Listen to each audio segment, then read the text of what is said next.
You lived in Afghanistan for a while, right? No, Saudi Arabia. Saudi Arabia. Okay, right. Saudi Arabia. And Iran. How did you end up living in Saudi Arabia and Iran? Well, I saw an advertisement and I applied for the job, and they flew me to New York to interview, and I was hired, and so I went to Saudi Arabia. Were those places, I mean, today there's kind of like a stigma about those places being very unsafe to live in, especially if you're an American? Not at that time, although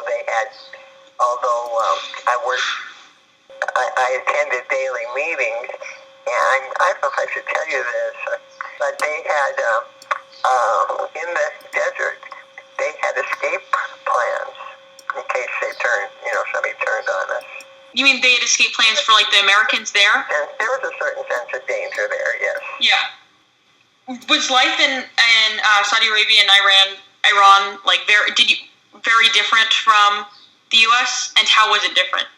Well, in Iran, it was very different. We went to the local markets. They did have a lot of import foods and clothing, but we import foods. Imported, I guess I should say. And in Saudi Arabia, we would go to they called it souk, I think. I don't even know how to spell it. I think it was S-U-K. We'd go to the market, to the Arab markets, and it was very interesting. But they had an American-style commissary type store for food. Did you work mostly with Americans? Oh, no. I worked with Indians and Arabs. Did you learn a bit of any other languages? I went to class every day for Arabic. Do you still remember any of it? Wahid Ismail Talata. I know, no, I don't really. Wahid Ismail Talata is 1, 2, 3. Were you the only female working, or? Yes, I was the only one in my lab. Was it considered very weird for you to be working? I mean, I know today, women are definitely not at the same status as women in America in those countries, so... Well, the men would invite me to their villages on weekends, and our weekend consisted of Thursday and Friday.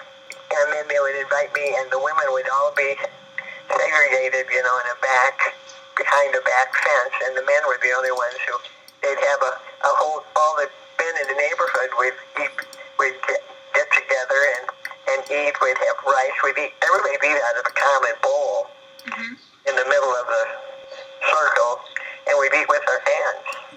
Did you have to wear different clothing, like a lot more conservative clothing, to work than you would have had to in the U.S.? No, we didn't. In the marketplace, some of the older men, we were spit at one time because we didn't have our faces covered, but we didn't wear shorts or real, short sleeves and all that. We were dressed more conservatively, I guess you'd say. Did people like Americans in the countries? I mean, were they supportive of the United States and all of that? You never know. You never know. The Arabs always band together, against anybody else.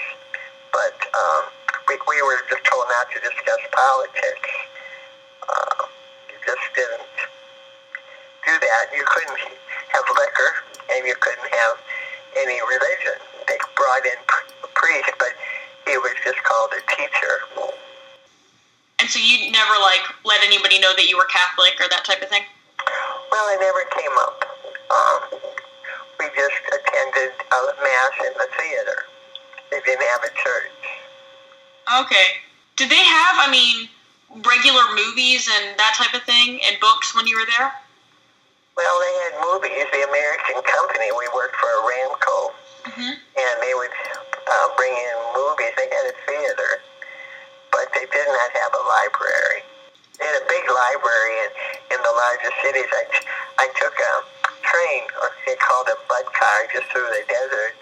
It was just like one or two cars hitched together, and we went to the library, and there was just maybe one shelf of books in there, this huge building, but no books at that time. Now, I don't know what they have now.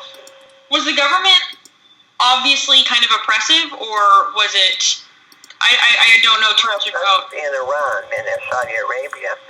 In Saudi Arabia, the king and his princes, the prince, they were probably 40 men. They ruled the country, and we weren't oppressed, but I'm sure the people in the country were. And the Shah of Iran was still there when we were there, and the police would break up. The Americans weren't so affected. They would break, if they saw 4 Iranian men, they'd break it up. They couldn't gather together. I don't know how they ever overthrew him. So background: my grandmother met my grandfather in Saudi Arabia, right? Correct. How did you meet him? I like this story, so if you could.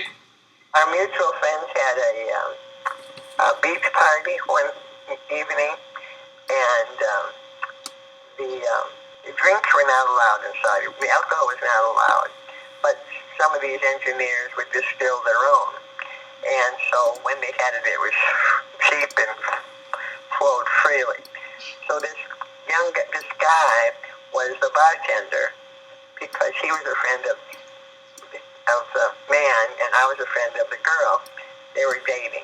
Anyway, so I saw this guy, and it kind of appealed to me, so I kept going up to get a drink from him, and I didn't realize it, but I went up 4 times.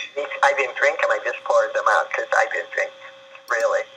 And then later, a couple of days later, he asked me to go out, and for some reason, I think they didn't have drinks in the restaurant, so he asked me if I wanted to drink anywhere. Anyway, and I said, no, I really don't drink. And he said, well, you had 4 drinks the other night. And I had to admit I threw them out just to talk to him. Why was he in Saudi Arabia? He was an engineer. Okay, so was he working in oil? Well, he was, but his degree was from MIT, and he majored in, his degree was nuclear chemistry. I think he worked in, this is before I knew him, at Tennessee or New Mexico, and I can't recall what they called it at the time. That was atomic energy installation. Los Alamos? Yeah. So he worked on the bomb? Well, the bomb was, part of it was in Richland, Washington, and actually I keep getting letters from them. I worked there in Richland, Washington, and they keep getting letters. They want us to have a bunch of medical tests done free if we ever worked there, but I have never done it yet. But I know that they like practiced the setting off the bomb in New Mexico. So was he involved in? He worked there is all I know. I don't know how much he was involved in. He had his degree from MIT, which was prestigious. Yeah, that's cool. When you moved back to the States and you became pregnant with my mom, did you experience a lot of pressure to quit your job and become like a house mom or housewife or whatever? Well, I quit. We left Saudi Arabia. Mm-hmm. He quit first, and then I followed him about 6 months later, and we got married in June 3rd. But he was I didn't work after that. He was working in Delaware, and so I moved out after he flew to Iowa to get married, and we flew out there. Oh, so did you only resume working after he died? Yes. Oh. I worked all the other time. Okay. And why did you guys move to Puerto Rico? Our company moved him there. He worked with an oil company down there. I don't know. Did you learn any Spanish? Yes, I went to school once a week at night to the university there. My mom is putting her hand down as in like, no, you didn't, or you. I knew words. I couldn't speak it well. Did you enjoy living in Puerto Rico? Yes, very much. Okay. When I was in Saudi Arabia, your grandfather and I were walking around one evening, and we saw what looked like a disc floating around in the sky. We saw whatever they want to call it. UFO?